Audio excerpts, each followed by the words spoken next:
30절입니다. 다 같이 읽겠습니다. 함께 합독하겠습니다. 그러므로 형제들아 주께서 강림하시기까지 길이 참으라. 보라, 농부가 땅에서 나는 귀한 열매를 바라고 길이 참아 이른 비와 늦은 비를 기다리느니 너희도 길이 참고 마음을 굳건하게 하라. 주의 강림이 가까우니라. 형제들아 서로 원망하지 말라. 그리하여 심판을 면하라. 보라, 심판주가 문 밖에 서 계시니라. 형제들아 주의 이름으로 말한 선지자들을 고난과 오래 참음의 본으로 삼으라. 보라, 인내하는 자를 우리가 복되다 하나니 너희가 욥의 인내를 들었고 주께서 주신 결말을 보았거니와 주는 자비하시고 긍휼히 여기시는 이시라. 아멘. 네, 오늘 야고보서 13강입니다. 오늘 13강 7절서부터 이제 11절까지 쭉 보면 키워드가 주로 반복되는 단어가 길이 참아라, 인내하라, 참아라. 쭉 그런 단어 계속 반복되고 나와 있습니다. 그리고 또 원망하지 말라. 주의 강림을 기다리라. 주 이제 핵심이 그겁니다. 제가 이제 본문 설교가 사실 오늘 새벽에 끝났어요. 준비가 끝났고 이제 차를 타고 오면서 이제 혹시나 그 설교에 도움이 될 만한 게 뭐가 있을까 추가적으로 보다 보니까 저희가 한 1시간 정도 걸리기 때문에 그 시간을 이용했어요. 뭐가 있나니까 교회 오빠라는 영화가 2016년도에 나왔더라고요. 교회 오빠.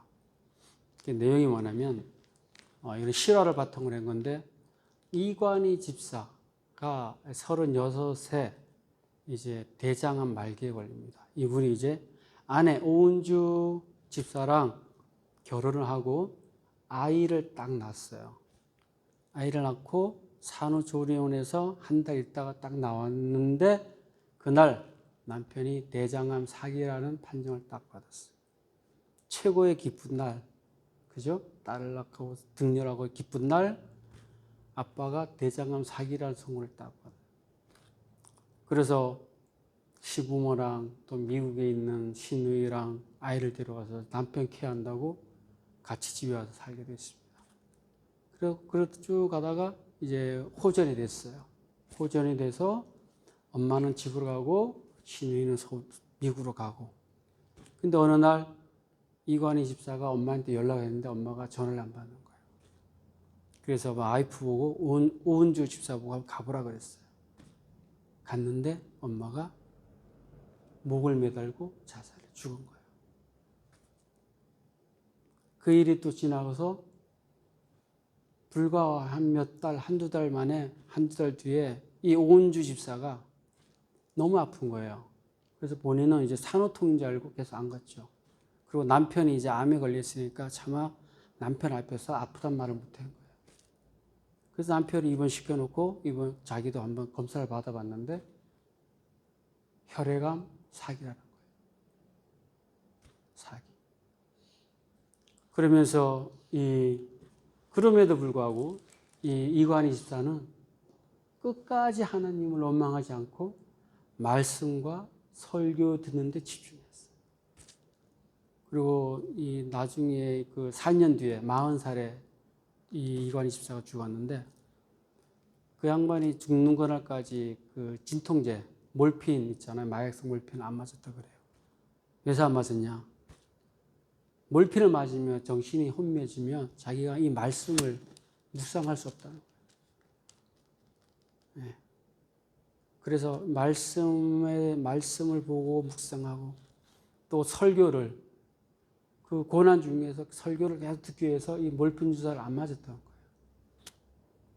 그래서 오면서 이 설교가 이렇게 중요한 거구나.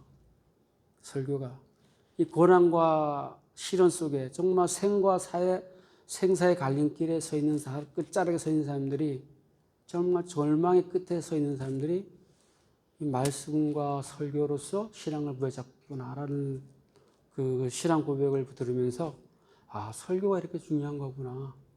이거 건성건성해서 안 되겠다. 예? 그런 생각을 많이 했습니다. 그러면서도 끝까지 원망하지 않았다.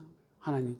그러니까 엄마가 자살한 것을 이관희 집사의 아들이 가서 와이프 전화 받고 가서 내리면서 뭐라고 기도했냐면 자기의 기도 제목은 뭐였냐면 저희 어머님이 항상 하나님이 주시는 은혜로 평안을 누리기를 원했습니다. 바랬습니다. 라는 기도를 했다는 거예요. 제목이. 그런데 결론은 엄마가 자살로 들어갔죠. 그럼에도 불구하고 이관희 집사가 그럼에도 불구하고 주님, 저는 주님 원망하지 않습니다. 원망하지 않습니다. 입술로 범죄를 짓지 않았어요. 끝까지.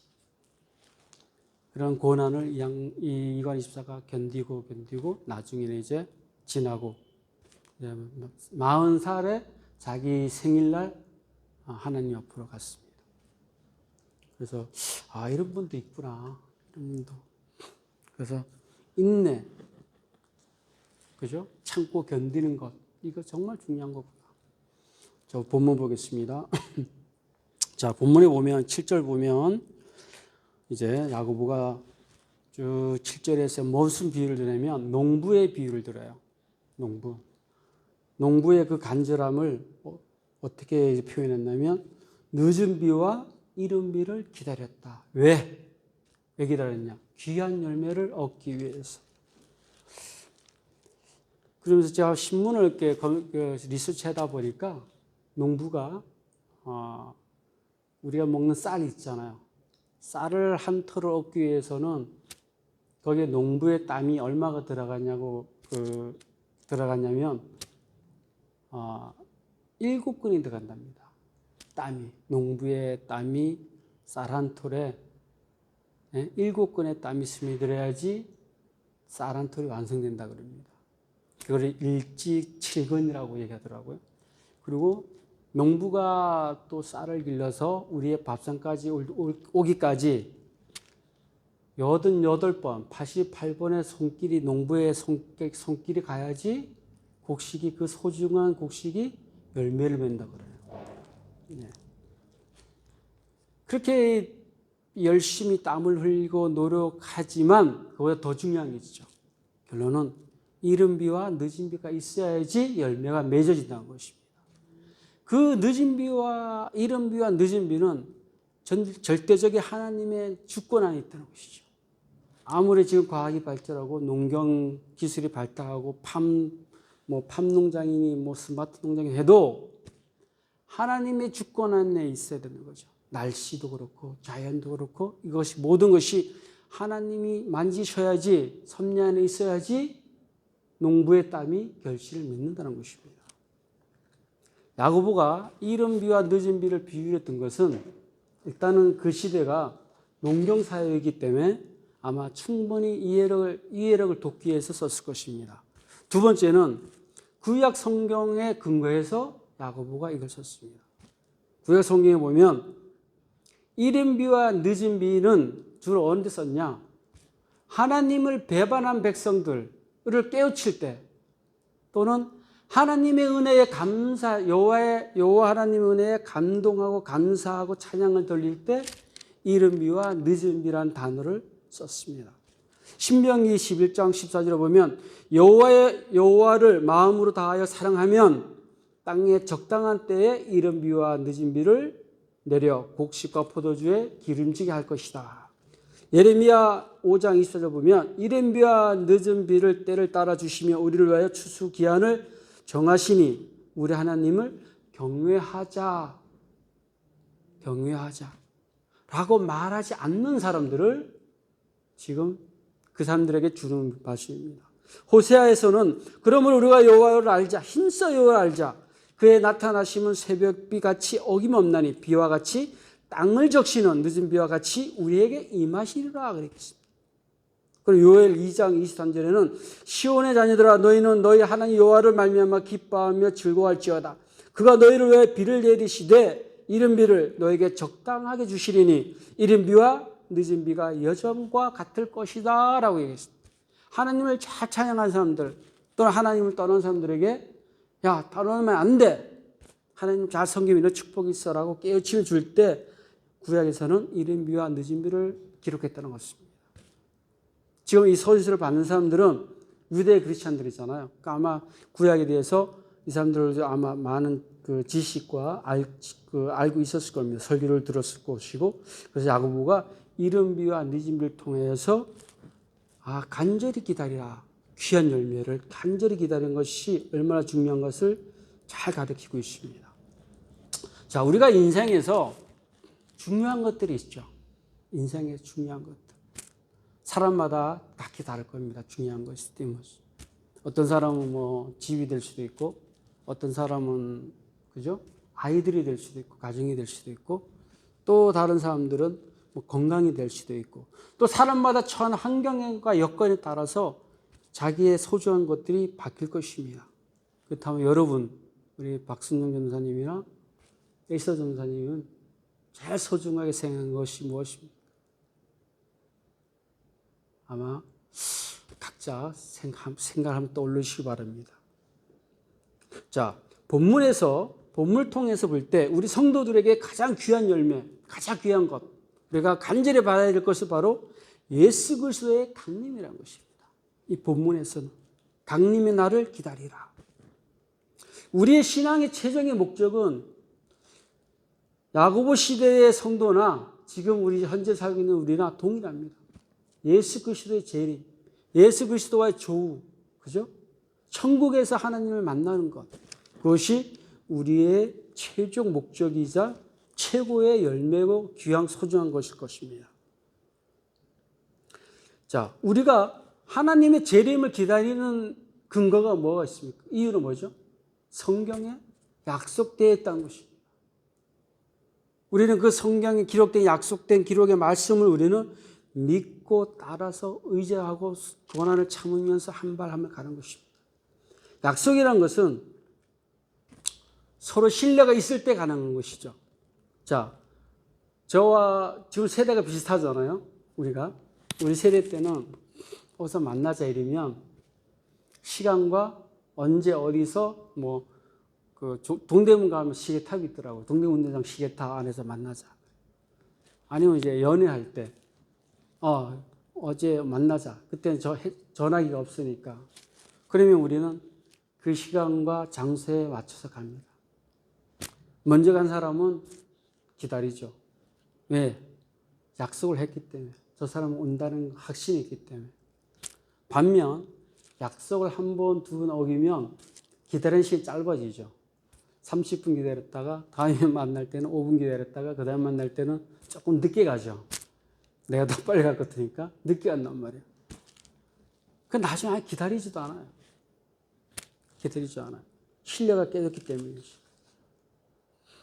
제가 이제 와이프랑 이제 연애할 때 개인적인 안 할래 했는데 해야 되겠어요. 제가 양양에서 현장에 있을 때였어요. 와이프만 내려오면 현장에 뭔 일이 생기는 거예요. 그래서 와이프가 한 번 내려와서 4시간을 기다렸어요. 4시간을.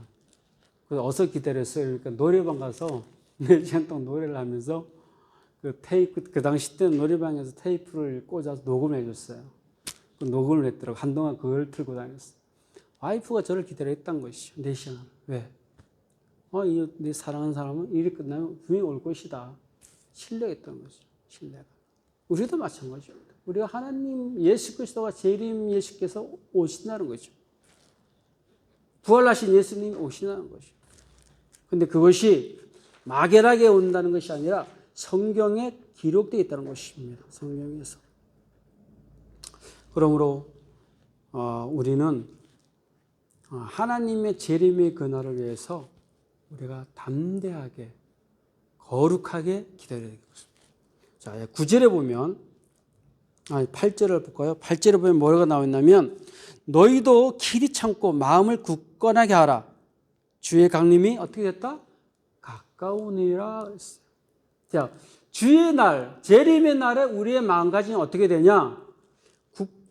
굳건해야 된다는 것입니다. 담대해야 된다는 것입니다. 제가 한번 오늘 찾아봤는데 이 굳건이라는 단어가 다른 의미도 있어요. 지지하다, 고정시키다라는 의미도 있는데 저는 개인적으로 굳건하다 말도 좋지만 고정시키다는 말이 좀 더 의미론적으로 조금 좋지 않았을까? 저 개인적인 겁니다. 이거는 생각입니다. 왜 그렇게 생각하냐면, 자, 성도는 재림이 가까울수록 재림의 날, 종말의 날에 우리의 마음과 시선을 하나님께, 예수님께 고정을 시키게 된다는 것이죠. 야고보서는 우리의 마음을 어떻게 하라고 그러죠? 마음을 흔들리지 않게 하라. 그죠? 파도에 떠나가지 않아. 요동치지 않게 하라. 계속 그래요. 또 마음이 갈라지지 않게 하라. 계속 그렇게 얘기하고 있습니다. 그래서 제가 볼 때는 우리의 시선과 마음이 하나님께 고정시키는 것이 종말의 시대 때에 꼭 필요하구나라는 생각이 듭니다. 그리고 야고보가 그런 그 마음을 그죠? 어떻게 보여주라? 행위로 보여주라 얘기하고 있어요. 1장서부터 5장까지 계속 행위로 보여주라 얘기했습니다. 그러면서 재앙의 날, 종말의 날, 강림의 날에 하지 말아야 될 것이 있어요. 원망하지 말라고 얘기했어요. 원망하지 말라. 이 원망하지 말라는 왜서 원망하지 말라냐면 이 원망으로 인해서 그죠? 저희들이 심판을 받는다는 것입니다. 우리의 원망을 하나님께서 바로 문 앞에서 듣는다라고 얘기하고 있어요.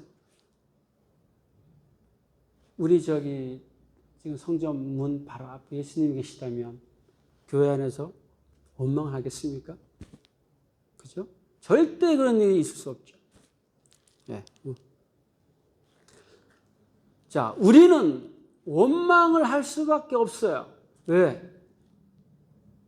예수 그리스도를 영접함으로 인해서 그 시간의 시작부터 바로 나 자신을 버려야 됩니다. 나의 모든 것을 버려야 돼요. 그런 나 중심이 있는 모든 삶을 예수님 중심으로 바뀌어야 됩니다. 그러려면 시련과 고통이 따를 수밖에 없어요. 그 가운데 그럼에도 불구하고 원망을 하지 말아야 된다는 것이죠.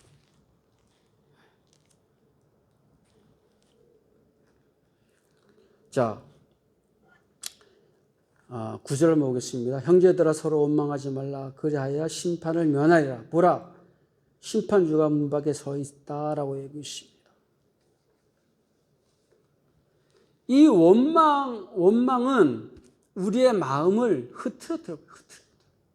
하나님께 향한 마음을, 고전시킨 마음을 다른 데로 돌리게 하죠. 마음을 갈라지게 한다는 것입니다. 또한 이 원망의 마음은 거룩성을 잃어버리게 합니다. 거룩성. 불평하게 되고 원망하게 되고 분노하게 되는 이런 마음이 성도의 거룩성에 흠집을 낸다는 것입니다.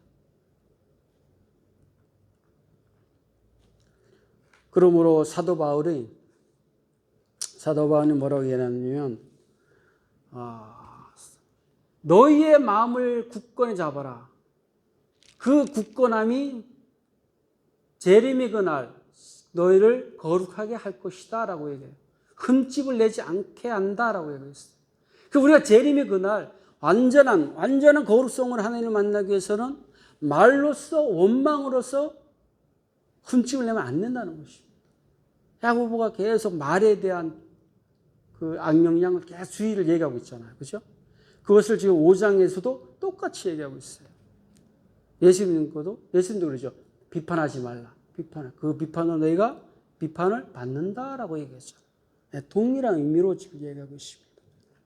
그러므로 우리가 우리의 마음을 굳건히 하기 위해서, 우리의 마음을 거룩하기 위해서, 우리의 마음에 흠집을 내지 않기 위해서는 마음을 굳건히 잡고 입술로 원망하면 안 된다는 것입니다. 그러면서 야고보가 우리에게 샘플링을 2개를 딱 보여줘요. 모델을. 하나는 선지자입니다. 또 하나는 욥입니다. 욥. 자, 우리가 아이를 키워왔어요. 또는 우리가 누군가를 가르치기 원해요. 그런데 제가 예를 들어서 승년 전도사님이나 엘사 전도사님에게 옷 입는 법을 가르쳐주기 위해서는 제일 좋은 방법은 제가 옷을 입는 걸 보여주는 거예요. 그죠? 네. 신앙은 이렇게 하는 거야. 고난이 당했을 때, 시련이 당했을 때 너희들 설명을 하지 않아요. 야고보는. 고난과 시련이 당했을 때 제레미 그날을 어떻게 기다려야 되냐? 선지자들을 봐라. 그래, 선지자들을 봐라. 선지자들은 고난과 시련을 어떻게 겪었는지 참고 인내했는지 봐라. 그것이 어디 있습니까? 바로 앞에 히브리서 11장에 나와 있어요. 11장에. 아브라함은 예수님 하나님의 말씀을 부여잡고 의지하고 믿음으로 그 약속을 따라간 거예요. 자꾸. 사라도 믿음으로. 아브라함은 하나님이 주시는 그 시험을 믿음으로 이겼어요. 이삭을 드렸습니다. 바울은 돌에 맞고 채찍에 맞고 그럼에도 불구하고 하나님을 의지했던 것입니다. 이사야는 톱으로 몸이 잘리는 고난을 겪으며 이겨냈다는 것입니다. 로마 시대 때 SNF 학파들은 동굴에서 굶어 최후의 한 명까지 죽으면서도 신앙을 지켰어요. 그런 것을 보고 배우라 얘기하고 있습니다. 그러면서 또 한 명 욥을 얘기하죠. 욥. 욥은 8절에 원망이라는 단어와 욥이 잘 어울리는 매치가 되는 인물입니다. 욥은 원망하지 않았습니다. 욥기 1장 11절을 보면 사단이 뭐라 하죠? 욥을 시험할 때 하나님 앞에서 분명히 재산을 치고 몸을 치면 욥이 하나님을 욕보일 것입니다. 그죠? 원망할 것입니다. 라고 얘기해요. 그게 사단의 목적이었어요. 그러나 욥은 끝까지 원망하지 않았습니다. 2장에 오면, 욥기 2장에 보면 아내가 그러잖아요. 너가 섬기는 그 하나님을 욕하고 죽어라 그러잖아요. 아내가. 그러니까 욥이 뭐라는 얘기입니까? 야, 그동안 하나님께서 나에게 주신 은혜를 생각해봐라. 파등이 나타나는 것입니다. 교회 오빠의 이관희 집사가 뭐라고 했냐면 자기가 고통과 이 아픔을 대장암의 그 아픔을 이기기 힘들 때 뭘 생각하냐면 자기는 손익계산서를 생각한다는 거예요. 무슨 얘기냐? 하나님이 준 것이 나에게 준 것이 많은가? 하나님이 나에게 갖고 간 것이 많은가? 계산을 한다는 거예요. 계산을 하면 하나님께서 나에게 준 것이 훨씬 많다는 것입니다. 그렇기 때문에 내가 원망할 수 없다는 거예요. 원망할 수 없다는 거예요. 이 욥의 고난과 인내가 창세기 구약에 있는 것이 오늘날도 있어요. 제 동기가 저랑 같이 이제 계절학기 하면서 제가 얼마 전에 얘기했지만 계절학기 7월달에 끝났는데 연락이 왔어요. 대장암 사기라고. 손을 쓸 수 없다고. 그래서 이분이 남편, 딸, 미국에 있는 아들 데리고 넷이서 저 일산 기도원에 들어갔어요. 자기는 그냥 하나님 살리시면 기도원에 치료할 것이고 하나님께서 너의 생은 여기까지다 얘기하면 나는 그 시간을 하나님과 동행하면서 은혜 속에서 살겠다라고 들어갔어요. 그래서 제가 세 번을 갔다 왔는데 갈 때마다 은혜가 넘쳐요. 갈 때마다. 몸은 정말 이 꼬쟁이 같아요. 그러나 영이 맑아지니까 은혜. 한마디 한마디가 다 은혜. 어느 날 저한테 장로님이 전화가 왔어요. 제가 일어나서 이제 문자를 받는데 새벽 4시쯤에 왔어요. 그분은 계속 저를 목사님을 불러갖고, 목사님, 최 목사님, 지금 우리, 모모 전도사님이 대장암으로 인해서 대장이 막혀 있어서 대변을 못 한다. 대변 준들에게 기도 좀 해달라. 중보 기도 좀 해달라. 그 늦었지만 기도. 그래서 날이 밝고 시간이 지난 다음에 연락이 왔어요. 우리 전도사님이 대변을 받습니다. 우리가 볼 때 그 대변 하나 넣는 게 뭐가 은혜입니까? 그죠? 그러나 그분은 그 대변을 보여잡고 그 딱딱한 대변을, 병기 있는 대변을 만지면서 하나님께 감사를 했다는 거예요. 그러면서 그 가족들이 다 은혜에 차 있어요. 결론은 심장 쇼크로 돌아가셨지만 이 시대에도 욥과 같은 성도가 있다는 것입니다. 네. 이런 사람들이 힘들지만 하나님의 재림을, 하나님을 만나고 싶어하는 마음이 간절하다는 것이죠. 그런 간절함이 우리에게 필요하다는 것입니다. 그것을 지금 야고보가 오늘의 본문에서 계속 얘기하고 있는 거예요. 참아라, 참아라. 견뎌라, 견뎌라. 어떻게 견뎌라? 선지자를 보면서 견뎌라. 욥을 보면서 견뎌라. 계속 얘기하고 있는 것입니다. 우리가 이렇게 견딜 때 강림의 날, 재림의 날, 다른 사람한테는 심판의 날이지만 우리에게는 축제의 날로 다가오는 것입니다. 강림의 날, 재림의 날은 이미 시작됐어요. 하나님의 구속사는 벌써 재림의 그 강림의 날은 이미 시작됐어요. 그러나 그것이 언제인지는 몰라요. 내일이 될 수도 있고 먼 훗날이 될 수도 있고 아무도 몰라요. 그러나 강림의 날은 이미 시작됐다는 것입니다. 네. 재림의 날을 잘 대변하는 단어를 성경에 찾아보니까 마라나타라는 단어예요. 마라나타. 네. 고린도전서 16장 22절 보니까 만일 누구든지 주를 사랑하지 않으면 저주를 받을지어다. 우리 주여 오시옵소서. 예. 예. 마라나, 아까 주 마라나, 우리 주님 오타 오시옵소서. 예. 또 요한복음 계시록 22장 20절에 나와 있죠. 주 예수여 오시옵소서. 예.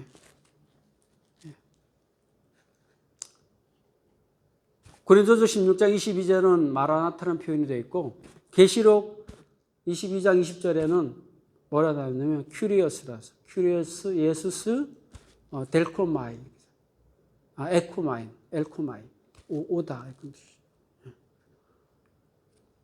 어떻게 보면 이 마라나타 단어가 어떻게 보면 계시록에 있는 그 단어가 큐리어스 엘코마인보다는 이 마라나타 더 잘 어울린 것 같아요. 근데 자 놀라운 것이 있습니다. 뭐냐? 창세기 1장 1절은 태초에 말씀이 계시니라. 하나님의 그 말씀으로 인해서 시간과 공간이 시작됐습니다. 하나님의 주권이 시작되고 됐어요. 그거를 우리가 믿음으로 받아들여야 되는 것입니다. 그리고 성경의 맨 마지막 끝자락에는 주 예수여 오시옵소서라는 종말론적 신앙이 하나님을 기다리는 예수의 재림을 기다리는 종말론적 신앙, 그 신앙이 우리에게 필요하다는 것이에요. 우리의 믿음을 갖기 위해서는 창세기에 하나님의 주권도 필요할 것이고 종말론적 신앙도 우리에게 필요하다는 것입니다.